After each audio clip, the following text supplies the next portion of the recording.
नमस्कार, आप देख रहे हैं UP India live TV news. देश प्रदेश के ताजा तरीन समाचारों के लिए देखते रहें निष्पक्ष, निडर, बेबाक आवाज के साथ UP India live TV news. अब समाचार विस्तार से। श्रावस्ती जनपद के विधानसभा क्षेत्र 289 भिनगा के बसपा प्रत्याशी हाजी दद्दन खान ने कहा है कि बहुजन समाज पार्टी गरीब मजदूरों के कल्याण के लिए शुरू से कार्य करती रही है। गरीब जनता, मजदूरों, कामगारों को विकास की मुख्य धारा से जोड़ने की दिशा में बहुजन समाज पार्टी की राष्ट्रीय अध्यक्ष के द्वारा विशेष ध्यान दिया जाता रहा है। यदि क्षेत्र की जनता ने 2022 के विधानसभा चुनाव में बसपा को बढ़ चढ़कर समर्थन दिया तो निश्चित रूप से विधायक निधि एवं मानदेय की पूरी रकम को क्षेत्र के विकास एवं जन कल्याण, गरीब लोगों के लड़कियों के विवाह में प्राथमिकता के साथ खर्च किया जाएगा एवं जनता का उत्पीड़न, उनके साथ अन्याय बसपा कतई बर्दाश्त नहीं करेगी। इससे पूर्व उन्होंने अपने चुनाव कार्यालय पर बसपा यूनिट जनपद श्रावस्ती एवं विधानसभा क्षेत्र भिनगा यूनिट के पदाधिकारियों एवं कार्यकर्ताओं के साथ विधानसभा चुनाव 2022 के रणनीति पर सामूहिक रूप से चर्चा की। इस मौके पर बसपा श्रावस्ती जिलाध्यक्ष दिनेश गौतम, सेक्टर प्रभारी जीवन लाल गौतम, सेक्टर प्रभारी विकास चंद्र वर्मा सहित बसपा समर्थक एवं भारी संख्या में बसपा कार्यकर्ता विधानसभा क्षेत्र भिनगा मौजूद रहे। बसपा प्रत्याशी हाजी दद्दन खान ने कार्यकर्ताओं का आह्वान किया कि सभी लोग मिलकर जनसंपर्क अभियान पर एकजुटता के साथ विशेष ध्यान दें और मतदान दिवस को अधिक से अधिक बढ़ चढ़कर मतदान करने के लिए सभी मतदाताओं को जागरूक करें। UP India live TV news bureau Shravasti की रिपोर्ट। भाई देखिए, सबसे पहले हम आपके चैनल को धन्यवाद देते हैं। चुनावी मुद्दा हमारा, हम आज से नहीं काफ़ी कई बरसों से हम गरीबों की लड़ाई लड़ते आ रहे हैं। वही चुनाव में हमारा मुद्दा है, वही एजेंडा है।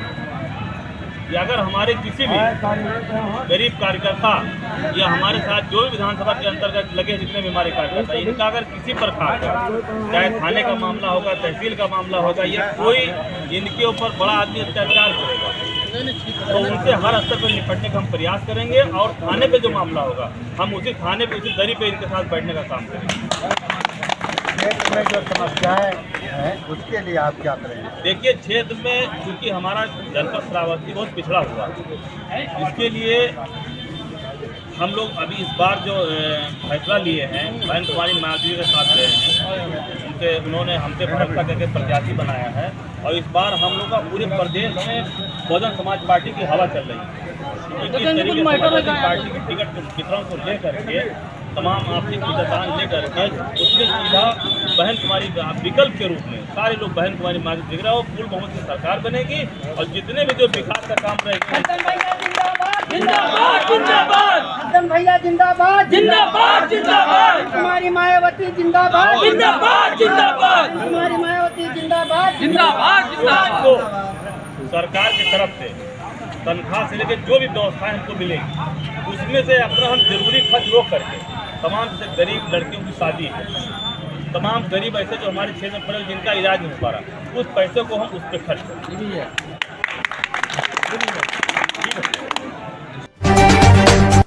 श्रावस्ती जनपद के विधानसभा क्षेत्र 289 भिनगा की पूर्व सपा विधायक एवं वर्तमान सपा प्रत्याशी इंद्राणी वर्मा ने कहा है कि विधानसभा चुनाव 2022 में क्षेत्रीय जनता एक बार फिर से भारी जनसमर्थन प्रदान करे तो इस क्षेत्र का जबरदस्त चतुर्दिक विकास होगा। 17 में हौसला पोषण मिशन मोतीपुर कला से लागू करके और दिखा दिया कि विकासवादी सरकार समाजवादी की। एक छोटा सा सवाल, महिला सशक्तिकरण के लिए आपका क्या प्रयास होगा? जो महिलाएं हैं, हमारी ग्रामीण महिलाएं, शहरी महिलाएं हैं, उनको आत्मनिर्भर बनाने के लिए आपका क्या प्रयास? महिला सशक्तिकरण में हमारे जिले में महिलाओं को बहुत सम्मान दिया है और जो स्वयं सहायता समूह की हमारी महिला है, हम हमारी सरकार बनने पे हम अपनी महिलाओं को वेतन मांग करेंगे जिससे उनका हौसला बढ़े और वो मेहनत करके काम करें, जो नौकरी के दायरे में उनको लाया जाए, क्योंकि समूह की महिलाएं बहुत मेहनत करती है, गाँव गाँव जाती है।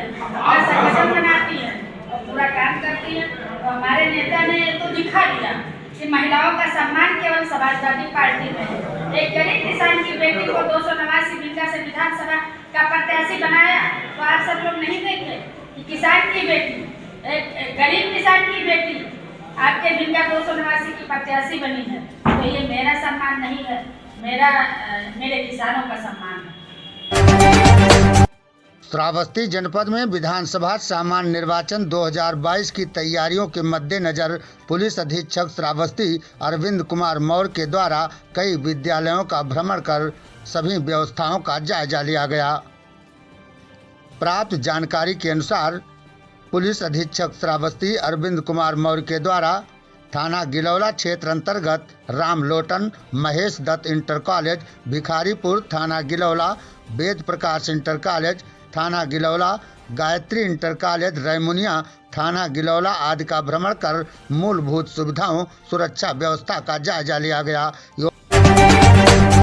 विधानसभा क्षेत्र भिनगा की पूर्व सपा विधायक एवं वर्तमान प्रत्याशी 289 विधानसभा क्षेत्र भिनगा समाजवादी पार्टी इंद्राणी वर्मा ने जिला मुख्यालय भिनगा से ईदगाह चौराहे तक हजारों सपा समर्थकों एवं पार्टी कार्यकर्ताओं के साथ पैदल चलकर कलेक्ट्रेट में अपना नामांकन पत्र दाखिल किया।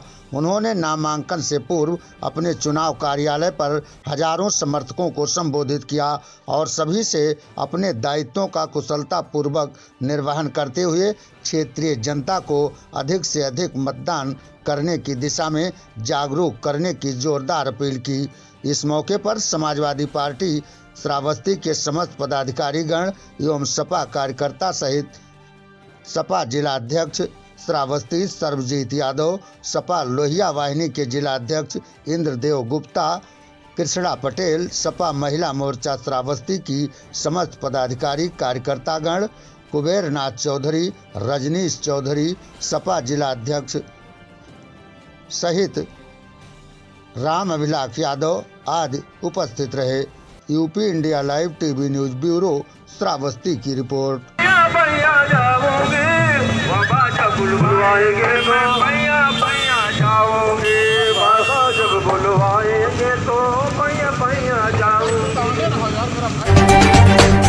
राजधानी दिल्ली में आगामी निगम चुनाव के मद्देनजर राजनीतिक छींटाकशी का दौर भी अब तेज हो गया है।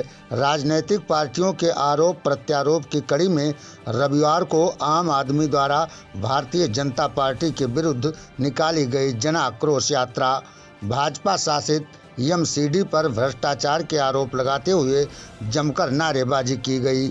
आम आदमी पार्टी के कार्यकर्ताओं का आरोप कि भाजपा के निगम पार्षद अपने ही कार्यकर्ताओं को सरकारी जमीन दे रहे हैं और औने पौने दामों पर लोगों को जमीन देकर अपने दायित्वों का इत्सरी कर रहे हैं।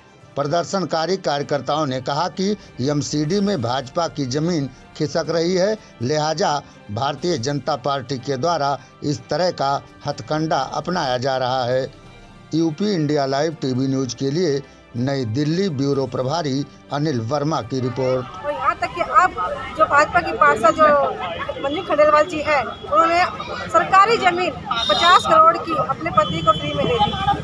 तो हम चाहते हैं कि एमसीडी को निकाल कर और दिल्ली को नया मिले और जनता भी चाहती है कि एमसीडी में भाजपा हटाई जाए और एक नई सरकार लाई जाए। नई सरकार यानी कि अरविंद केजरीवाल जो पहले भी दिल्ली सरकार में मुख्यमंत्री हैं और अब एमसीडी में भी उनकी सरकार लाई। विधानसभाओं में निकाली जा रही है, क्या रीज़न है और क्या कारण है, किस वजह से ये रैली निकाली जा रही है? जैसा कि सभी लोग जानते हैं, दिल्ली की जनता जानती है, एमसीडी के अंदर भ्रष्टाचार जो है वो अपनी चरम सीमा के पार जा चुका है और उन्होंने निगम पार्षद जो मंजू खंडेलवाल हैं, उन्होंने सारी हदों को पार करके सारी हदें उन्होंने पार कर दी हैं। अपने पति के नाम एक एनजीओ बनाई, गलत तरीके से उस ज़मीन को जिसकी कीमत लगभग 50 करोड़ से ऊपर की है वो अपने पति को दे दी।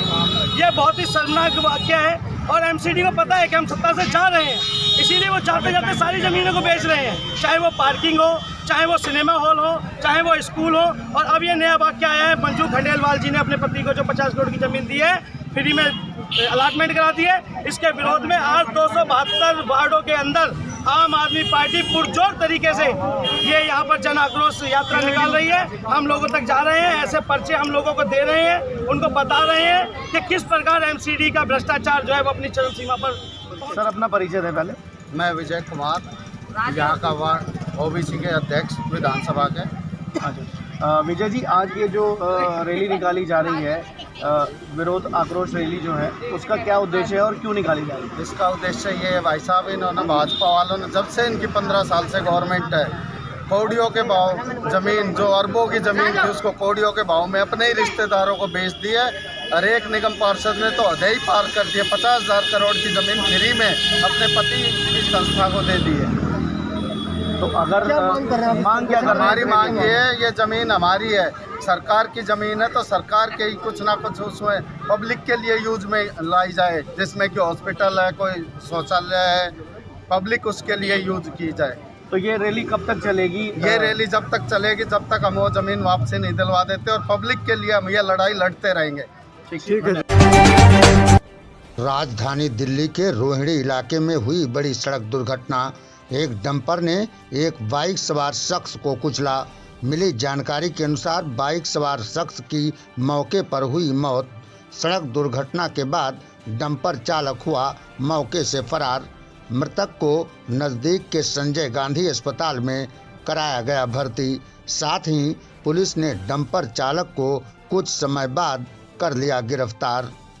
UP India live TV news के लिए नई दिल्ली से अनिल वर्मा की खास रिपोर्ट। देश प्रदेश के ताज़ा तरीन समाचारों के लिए देखते रहिए UP India live TV news.